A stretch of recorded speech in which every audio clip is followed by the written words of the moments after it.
Every time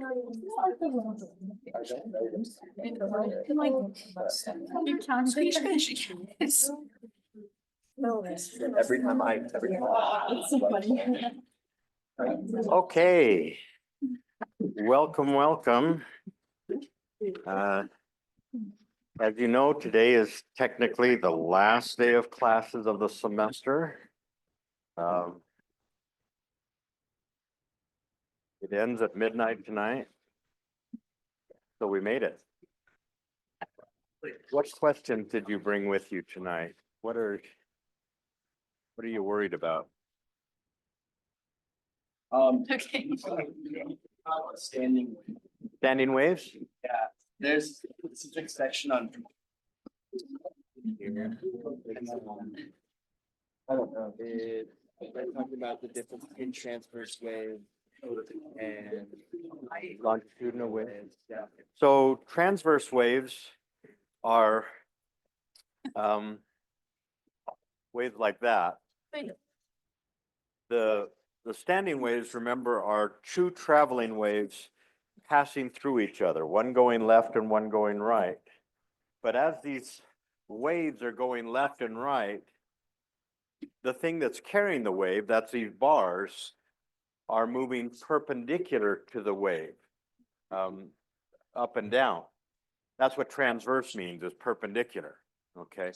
Longitudinal standing waves, the only kind of longitudinal standing waves that we've seen are either in organ pipes or in that aluminum rod. We set up a longitudinal wave in that as well. And so in every longitudinal wave problem that is not an aluminum rod, we would have the speed of sound as our velocity. So let me just point out some things that I think will be useful.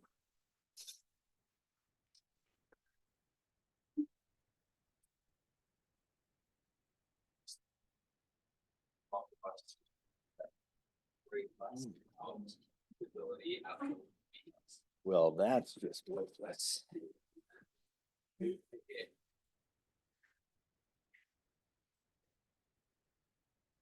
That works for everything.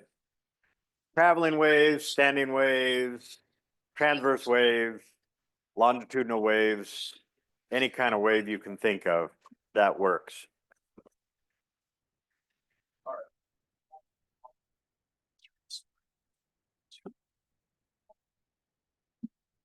That works for all standing waves.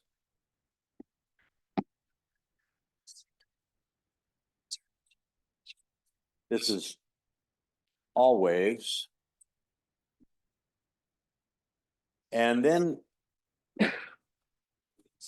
if we have longitudinal,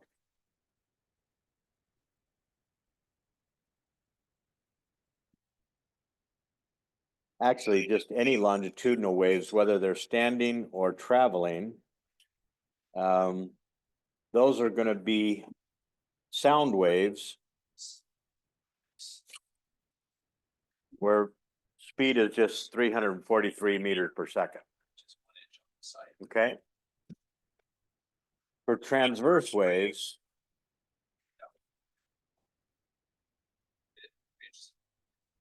whether they're standing waves or traveling waves, the speed is going to be equal to the tension divided by the mass density, where the mass density is just the total mass divided by the total length.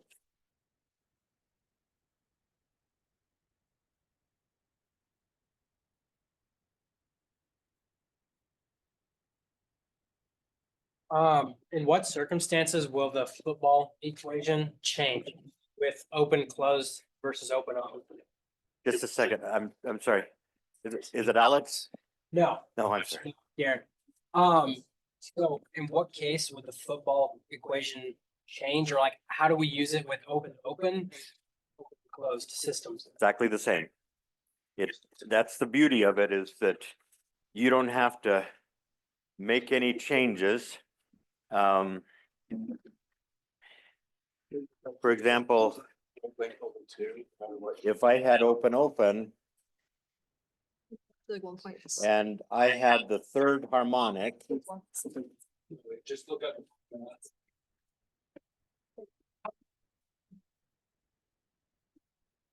there would be 3 footballs. Okay, and the formula, remember, is number of footballs times lambda over 2 is equal to L. So I would just plug in 3 for the number of footballs. And then if I knew the length of the pipe, I could find the lambda. If I knew the lambda, I could find the length of the pipe. Now, if the third harmonic were in a closed open tube, that would have 3 half footballs. And so I would put in 3 half footballs times lambda over 2 is equal to L. And if I knew L, I could find lambda. If I knew lambda, I could find L. Yeah. Now, the key is looking at how things started with organ pipes. If it's open,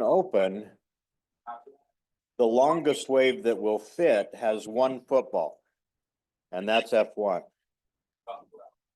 Every time you go to the next allowed resonance, you have to add a whole football. And so we go from that to 2 footballs. There's 1 football, a half, that's 2 footballs, that's F2. And then we go to 3 footballs. And so forth.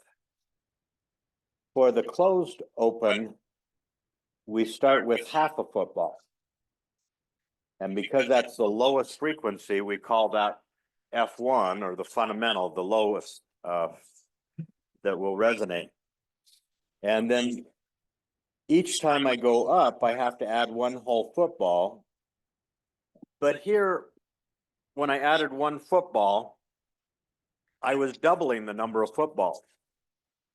Here, when I add 1 football, I'm tripling the number of footballs. I'm going from a half to 3 halves. So that's F3. Okay. And if I add another football, now I've got 5 half footballs. And that's F5. So if this was 100 hertz, this would be 300 hertz, and this would be 500 hertz. Now, I hope you're seeing what's forcing this, and that is the grand high wave equation. This is staying 343.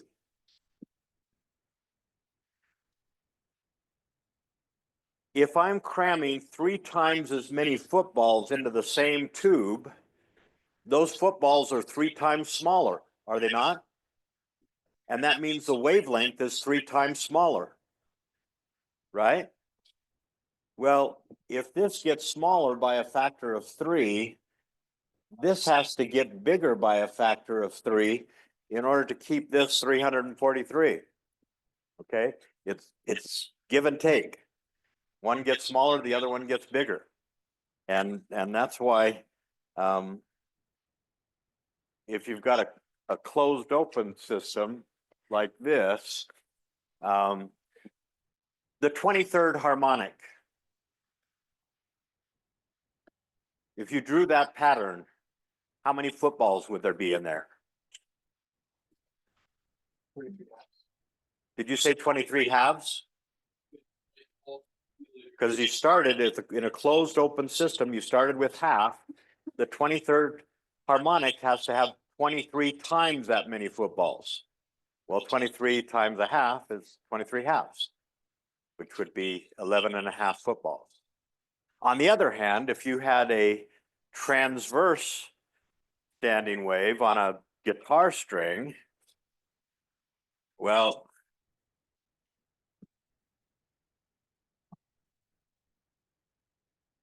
the first harmonic, since you're going from node to node, is going to have one football.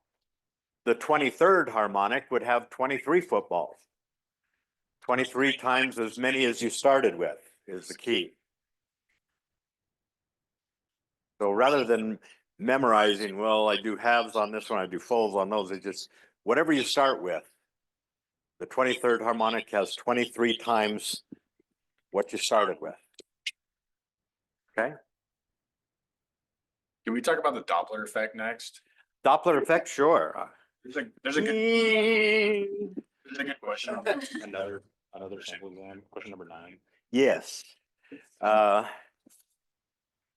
These Doppler effect problems are often best visualized with a graph where I'm graphing frequency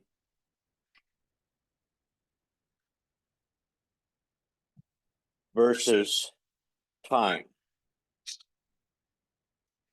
So if my source, say the siren on the car, is always making 400 hertz whine, the Doppler shift is just how much different the frequency is that you're hearing from 400. And in this case, that car is coming towards you or away from you? Okay, it's kind of long. It like says straight towards you, slows down gradually and stops next to you. As the car is slowing down, does the frequency decrease, increase, or stay the same? Okay, so it's coming towards you. Is the shift going to be above 400 or below 400? Above. Okay, so I'm going to hear something higher than 400. Let's say 410.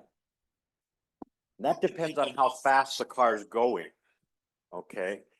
And so if this car came at me always the same speed at 60 miles an hour cruise control, I would be hearing 410, 410, 410, 410, 410. Now, be careful with your language. That is shifted up higher than what the siren is making, the 400. You're hearing something higher than 400. But if I asked you, what's that frequency doing during the next 5 seconds? Well, it's 410, 410, 410, 410. If that was your bank account, what's your bank account doing? It's staying steady. Okay. It's elevated from what the siren was making, but it's still staying steady. But if that car is braking, it's going 60 miles an hour, then 50 miles an hour, then 40 miles an hour, 30 miles an hour. This shift is going to get smaller. Okay, instead of being 410, it might be 49, 408, 407, 406. And eventually, when that car stops next to you, actually, when it stops, regardless of whether it's next to you or in the next county, when it stops, if you're still hearing it, if your ears are that good, you're hearing 400. Okay, it's only the speed that matters. So the direction of the frequency matches the direction of acceleration. No. So, let's say it's going away from you. And it's speeding up. What's gonna happen to that shift? But if you set up your grid system to where you are always positive, accelerating negatively. You're gonna get yourself in so much trouble doing that. Yeah, you're just gonna get yourself all twisted in knots. All you gotta remember is the shift is up if it's going towards, down if it's going away, and how big the shift is depends on the speed. So just do the dots. If this is going away and speeding up, that shift is gonna get bigger and bigger. So that would be going away, speeding up.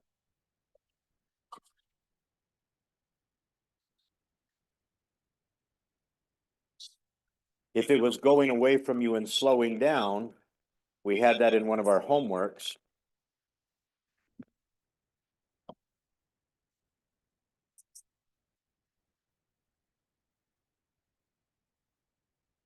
This would be coming towards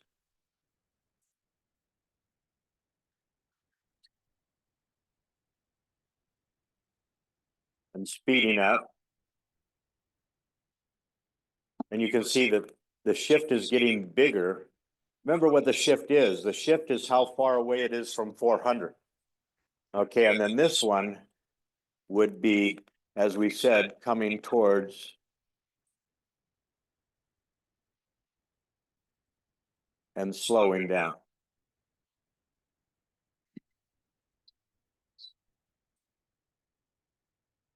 Okay. How big the shift is depends on how fast either the source is moving towards you or you're moving towards the source or away. I have some questions on like the spring tokens where they're coming together and one is like on the edge and then it reflects and it. The first sample exam. Uh-huh. Where it's like, where did this initially start? Where did them initially get started? Okay, if we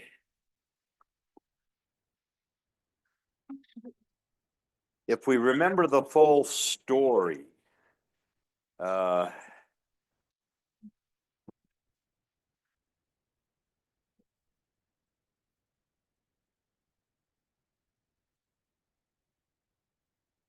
the full story is you're seeing chapter 2. Okay. In chapter 1, the incident pulse, the mother pulse, comes to the boundary, the hospital, and splits, giving birth through division. Okay. Splits into what I call the twins. And some of the pulse goes into the other spring, and some of it reflects back into the original spring. And so what you're seeing is a picture of the twins scurrying away from the hospital. Okay, mom's already come to the hospital and split. Okay, so both of these started right there at the boundary at midnight and started scurrying away. And so immediately I can see that this is the fast side and this is the slow side. There's two ways to see it. One is, well, it just got further away from the hospital. The other way is it's wider. Okay, so this one's got to be the fast one on the right. Now you remember going back to the 12th tutorial, not this week, but the week before, that when a pulse hits a fixed end, it flips and comes back. When it hits a free end, it doesn't flip. It just comes back on the same side. Well, the same thing's gonna happen when the mother pulse, the incident pulse, hits that boundary. Okay, if that boundary is acting like a fixed end, the reflected pulse is gonna be inverted. It'll switch from one side to the other.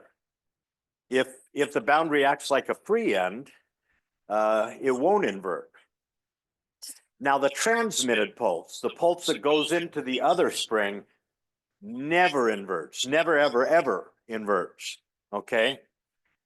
So if I see these twins on opposite sides of the spring, one's on top and one's on bottom, the reflected pulse is flipped.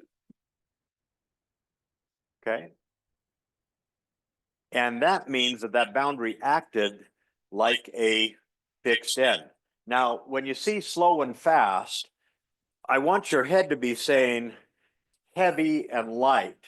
And then I want your head to go further and say really heavy, lead chain, really light, fishing line. Okay? And then ask yourself, which way is it going to act like a fixed end? If I'm coming in on the fishing line and hitting the lead chain, or going the other way and hitting the fishing line? Well, it's coming in on the fishing line and hitting the lead chain. So the mother pulse had to have come in on the fast side. And that means that this pulse here is the reflected pulse. You remember, this one's going this way, this one's going that way. And that means that the mother pulse had to come in on the bottom. Why? Because when it hit that boundary right there, it flipped. And the reflected one's on top, so the original had to be on the bottom. Okay, and then the transmitted one is that one, and you see it didn't get flipped. It's still on the bottom like the mother. Is the fast end the one that's usually gonna be the incident pulse? Like, I'm sorry? is the fast end usually gonna be the one that it starts at the incident pulse? Oh, no. Can be either one. When you look at that picture, if they're on opposite sides, if one's on top and one's on the bottom, then it definitely came in on the fast. But if they're on the same side, either they're both on top or both on bottom, it came in from the slow side. Okay?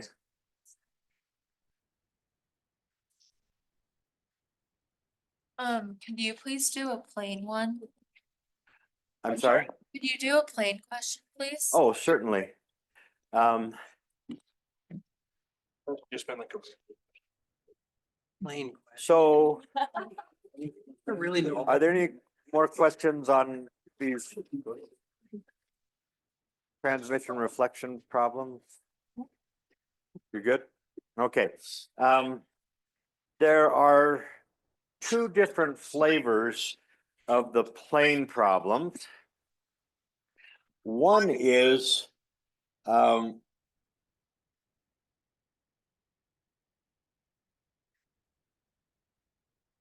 let's start over here. We've got this plane, and it is some height above you. And by the time it travels some distance x,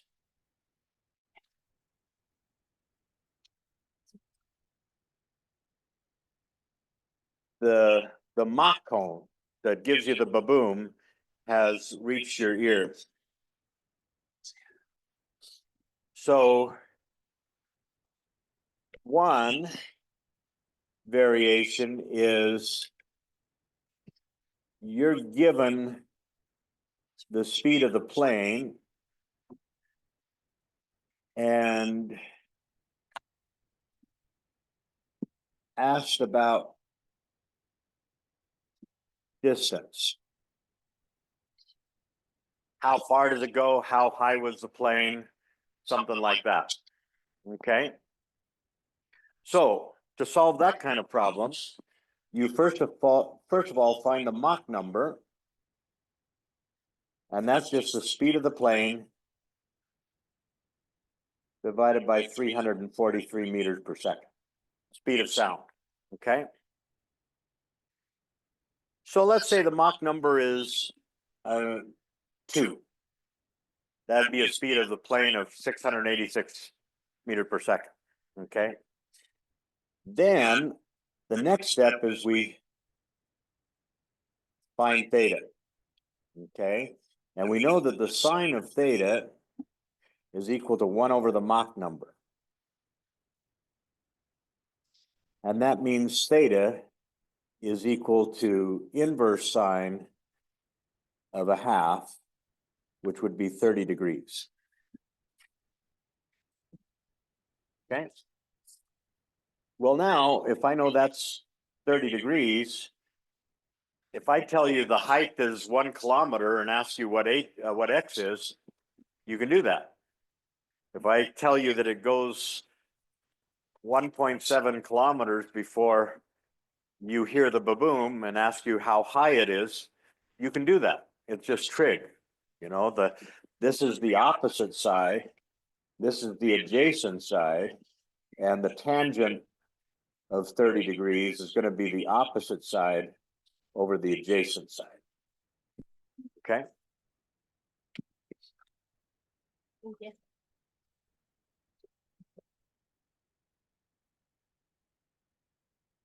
Just a second, I'm almost there.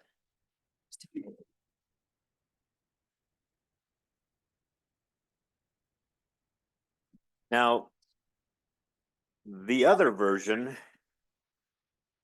is the opposite. Okay? You are given the distances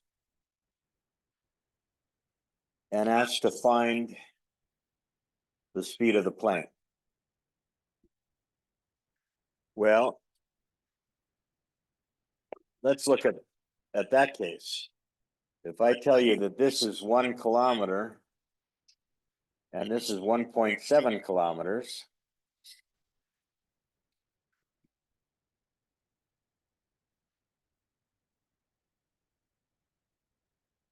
it goes 1.7 kilometers before you hear the ba-boom.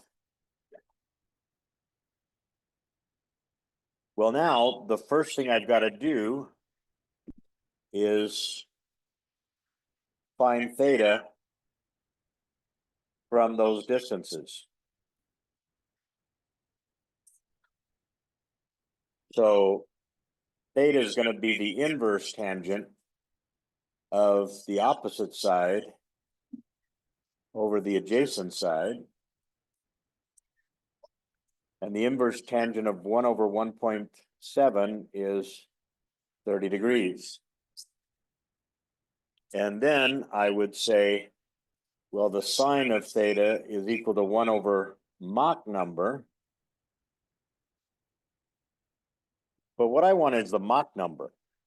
So I'm going to cross multiply and say the Mach number, which is V plane over V sound, is going to be 1 over the sine of 30 degrees.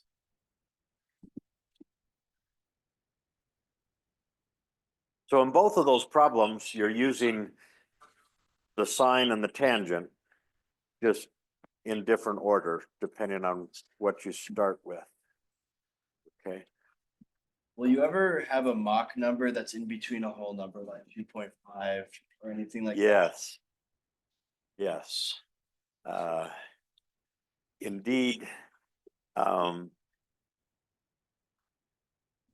It turns out that if you remember, I told you in class that there's a simple-minded way that doesn't use that equation with the sine of theta. And if you do it that way, you'll get the wrong answer. Well, the faster the plane's going, the more likely you are to get close to the right answer with the dumb reasoning. Okay. So in my problems, the plane's either going to be going 1.1 or 1.2 or 1.3 or 1.4 or 1.5 or 1.6, but never 2.5. Yeah. Because if I keep it between 1 and 2, if you do it the right way, you get one answer. And if you do it the wrong way, you get something way the heck and gone. Okay.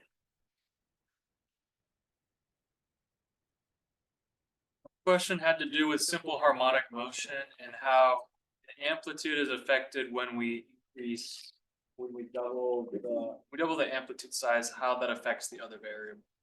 How that affects what? How the other variables are affected when we change the amplitude. Oh,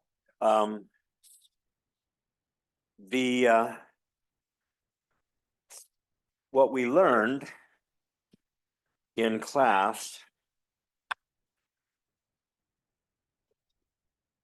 was that the timing is not affected at all.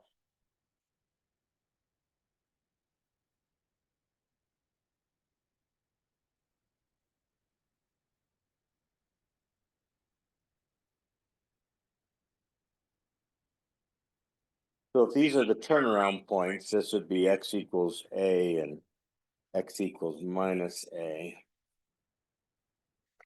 You know that the total energy we can write in three different ways. The general formula that always works is just the kinetic energy in the block plus the potential energy in the spring. That's always true.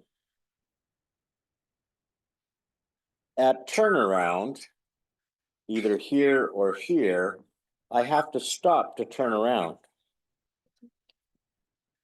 And at the turnaround, delta S is equal to A or minus A. And so delta S squared is going to be capital A squared, right?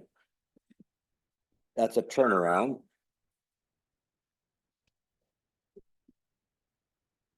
And then I also have at equilibrium, the spring is neither stretched nor compressed. Delta S is 0.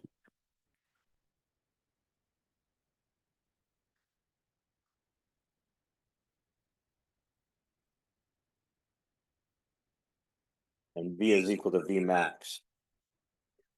At the turnaround, delta S is equal to A and V is equal to 0. So now all the energy is in the motion of the block.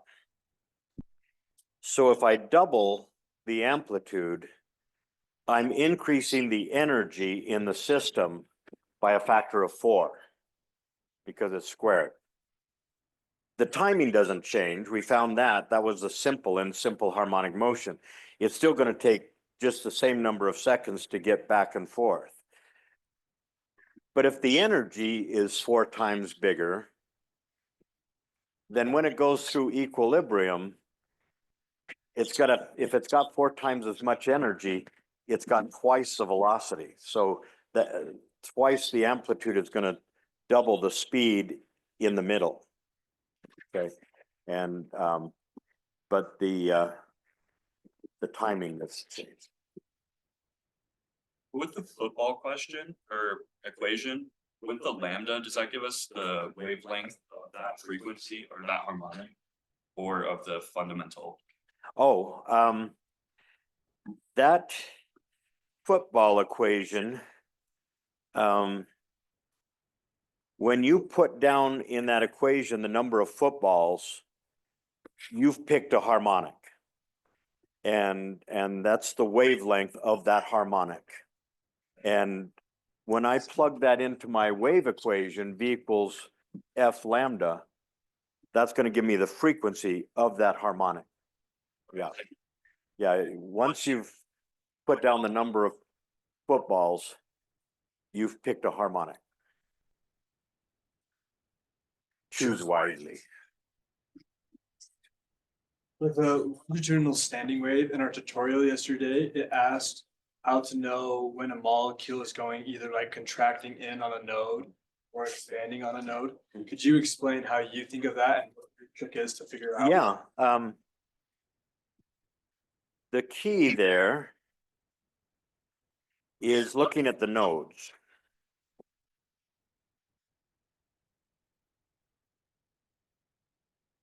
Let's say we've got the third harmonic going on.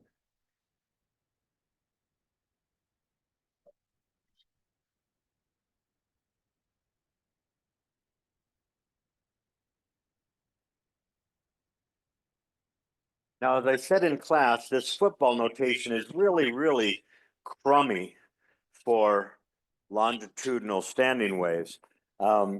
It's really good for transverse standing waves because you could see the footballs happening. You know, as things went up and down, you saw where the antinodes were and the nodes, but in a longitudinal, things are sloshing and nothing's going up or down. And so the football notation just tells me where the nodes are and where the antinodes are.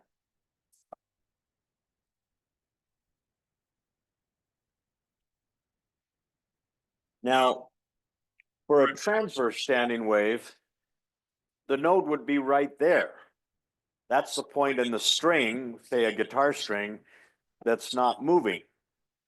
But for an organ pipe, when I say the node is there, I mean there's a whole layer of particles all the way across that tube that aren't moving, that are at a node. And likewise here, there's a whole layer of gas particles that are not moving.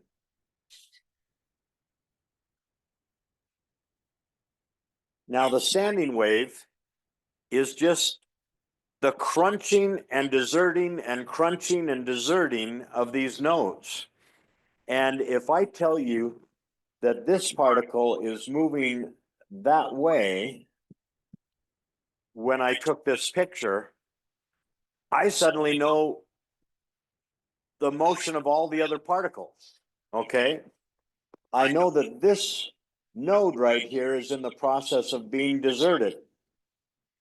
And so all of the particles in this football over here are going away from that node. And the fatter the football is, the bigger the displacement away from equilibrium. So at the antinode, they'd be moving the furthest. Well, this node is being deserted from both sides. So all the molecules in this football are going to the left. And the bigger the football, the bigger the displacement. And so at the antinode, that's where they are moving the furthest from equilibrium.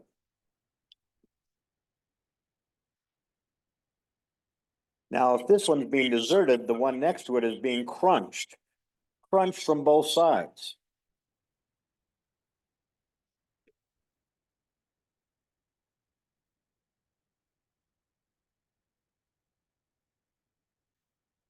And this one's being deserted from both sides.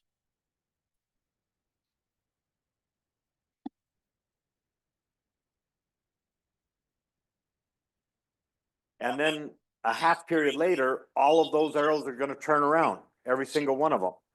And so this one right here,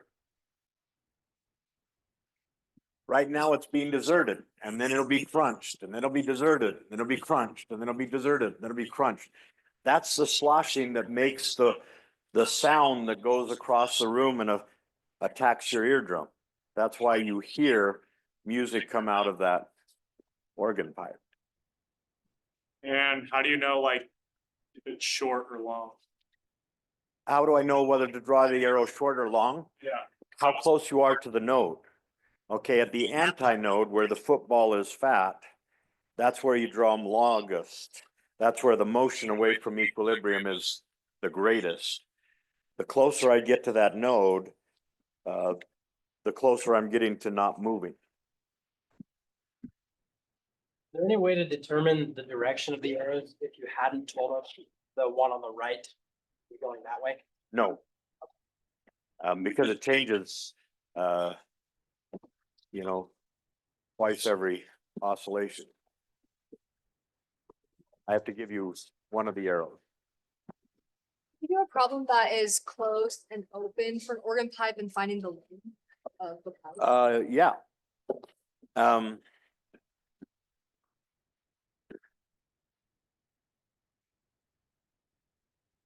So let's say the third harmonic is, I'm gonna make this up, 200 hertz. Okay, and I want to know how long is that pipe? Well, the first thing you do is you draw a picture of the third harmonic. Well, the first harmonic has half a football. And that's going to be 200 hertz divided by 3. If F1 has 1/2 football, F3 has 3/2 footballs. There's a half, there's a half, there's a half. Okay. And so I use my football equation, 3/2 footballs times lambda over 2 is equal to L of the pipe. So if I knew lambda 3, I would know the length of the pipe, right? Well, how do I find lambda 3? Well, I always have this equation, and that works for every harmonic. In this case, the third harmonic. And that means that 343 meters per second is equal to 200 hertz times lambda 3. That gives me lambda 3 is equal to 343 meters per second divided by 200 hertz. And 1.7. what's that? 1.7. 1.4? 1.7. 1.7? Okay. 1.7 meters. So now I go up here and I say 3/2 times 1.7 meters over 2 is equal to the length of the pipe. And then I solve for that. That make sense? Now I could ask that backwards and say, well, the length of the pipe is 1/2 meter. What note does it play at the third harmonic? What frequency would the third harmonic be? In that case, I'd just work it backwards. I'd use the football equation to find lambda, and then I'd use the wave equation to take that lambda and turn it into a frequency.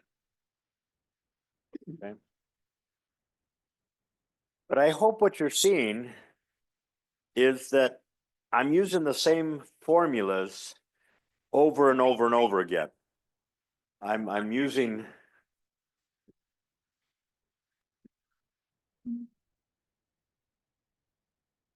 this formula, the grand wave equation, and the football formula. And with those two formulas, you can solve all the problems. It's kind of like the golden rules, love God and love your neighbor. Do those two things and you got the whole thing covered. Everything. Okay.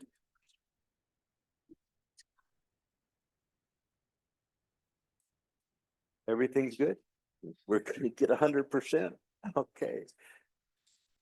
I had a question about beats, and sometimes I've come across equations where it mentions the frequency for one of the beats or for one of the Sources. and the other source, it just says like a certain amount of beats. And so when we're going to those problems, does the amount of beats equal a certain amount of hertz? Yeah, the beat, when I say beats, I really mean beat frequency. And so if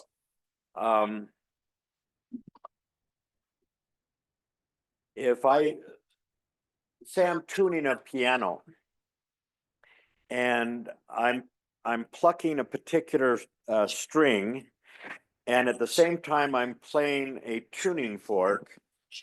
There's the string, and I'm playing a tuning fork that is a frequency of the tuning fork is 343 hertz.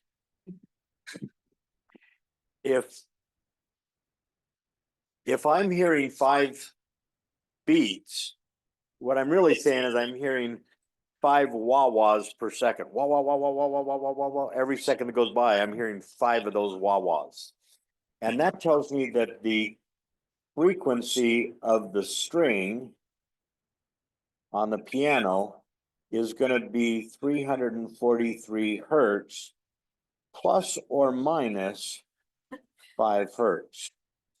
So that means it's either going to be 348 hertz or 338 hertz.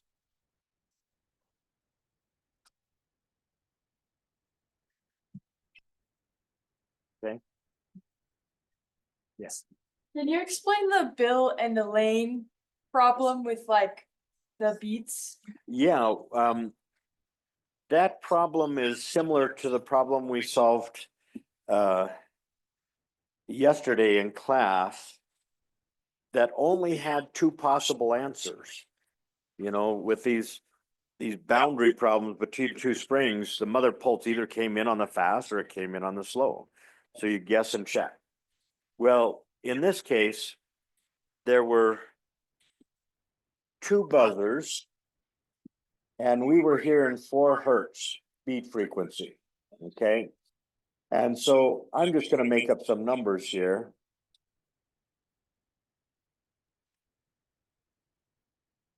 Let's say that one of those buzzers had a frequency of 400 hertz, and the other one had a frequency of 404. Now, we want to know who has a higher buzzer, higher frequency buzzer. Is it Billy or Elaine? Well, there's only 2 possible answers. It's either Billy or it's Elaine. So let's take both cases. Let's say Billy has the higher one and Elaine has the lower one, or Elaine has the higher one and Billy has the lower one. Well, which one do you want to guess? Well, it doesn't matter. Let's guess this one here. We're told that as Elaine runs away from the campfire, those of us sitting around the campfire hear the beat frequency increase. It's not 4 anymore, it's 5. Okay. Well, if Elaine's running away from us, but Billy's sitting there by the fire, Billy's frequency doesn't get shifted. We still hear 404, but Elaine's is going to sound lower to us. Instead of hearing 400 from her buzzer, we're going to hear 399.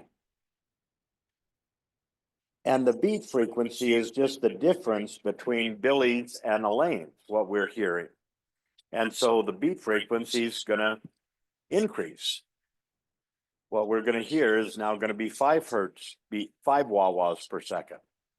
So we guessed right. We're just lucky. We're just lucky.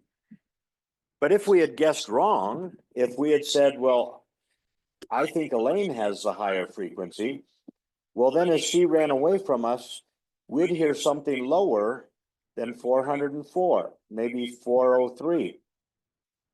Well, Billy's would still be 400, and now the shift would just be, the beat frequency would just be the difference, or would be 3 hertz. And so now, if that were the truth, the beat frequency we heard would go from 4 wah-wahs a second to 3 wah-wahs a second. We're told that it went higher, not lower. So Elaine had the lower and Billy had the higher. Well, it doesn't matter if she's running away with constant speed or if she was accelerating, right? No, regardless of how she's running away, the shift is gonna be down, Okay. okay? It's always gonna be down for away and above for towards. Okay, thank you. It's just the size of the shift that's determined by how fast.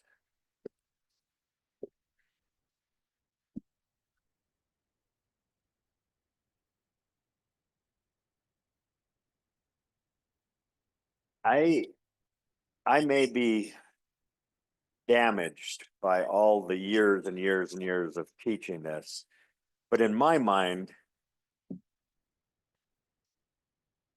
the exam on waves is just so much easier than the exam on rotation and fluids. And that's just, and over the years, and it's been many, many years, 33 years, the average is always higher on the exam on waves than it is on the one on fluids and rotation. Set a new record. Go over, Lower. thanks over different waves that we talked about, like longitudinal waves and transverse waves, like just all the waves that we've talked about this unit. So the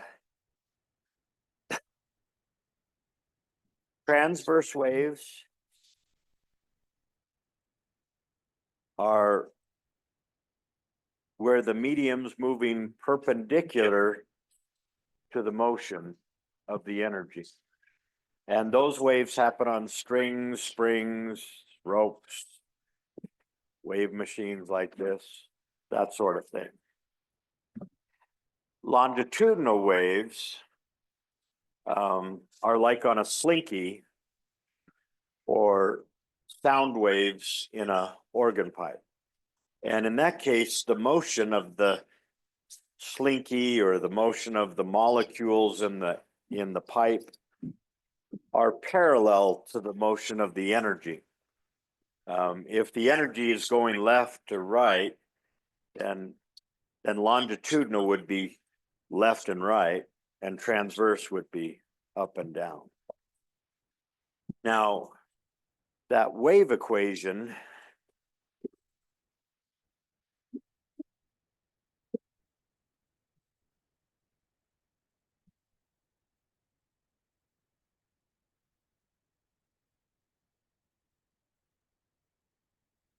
that works for traveling waves or standing waves. For traveling waves, it tells me how fast those crests are moving across from one place to another. For a longitudinal traveling wave, the 343 meters per second tells me how fast it's getting from my mouth to your ear, okay? Now that formula also works for standing waves, even though for a standing wave, nothing appears to be going left or right.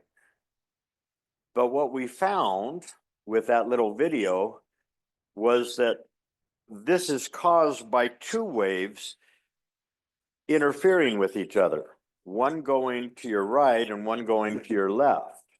Okay, and as they pass through each other, I get this standing wave pattern.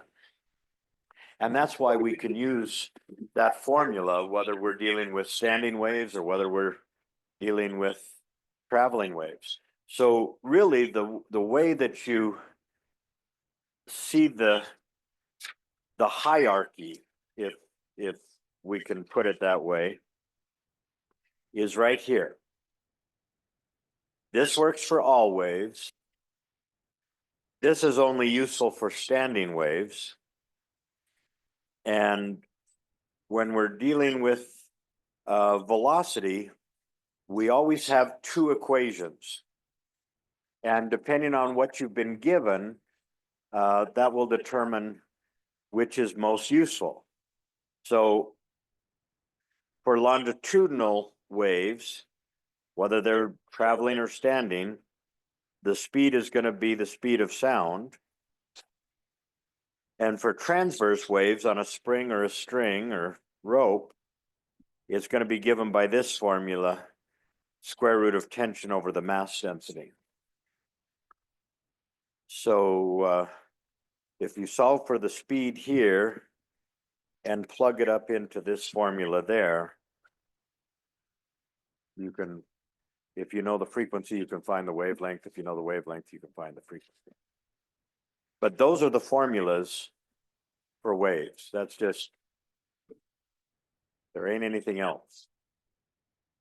And again, I've told you this over and over again. Those of you that are pre-med, you're gonna have to memorize all 12 bones of the body. This is nothing like that, you know? They're just 4 equations.